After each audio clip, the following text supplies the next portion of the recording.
আসসালামু আলাইকুম, রায়হান ওয়ার্ল্ডে ওয়েলকাম। ফুচকার ঘাঁটি রান্না করি। ফুচকার ঘাঁটি রান্না খেতে খুবই মজা।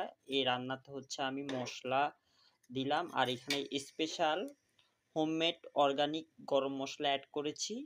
এটা হচ্ছে আপনারা খাবু টুডে পেজে পেয়ে যাবেন। খাবু টুডে আপনারা অর্ডার করতে পারেন। লোকেশন হচ্ছে মিরপুর DH সাগুপ্তা আবাসিক এলাকা। এখন আমার এটা হচ্ছে ফুচকা ঘাঁটি কষানো হয়ে গেছে। আর এখানে হচ্ছে আমি ভাতের মার গুলা হচ্ছে সেঁকে নিয়েছি। তো যেহেতু এখানে আমি পানি অ্যাড করব, তো পানির বদল হচ্ছে ভাতের মারটা আমি দিয়ে দিব।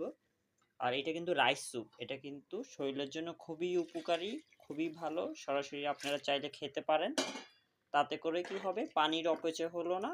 এখন এটাকে আমি হচ্ছে 5 মিনিট ভালো মতো রান্না করব। রান্না করে হচ্ছে একটু বাগার দিব।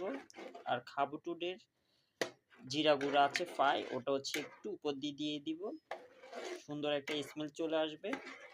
সবাই ভিডিওটা শেয়ার করে দিবেন। খাওয়ার ভিডিওটা অন্য সময় দিব আবার পরে। আল্লাহ হাফেজ বন্ধুরা, ভালো থাকবেন।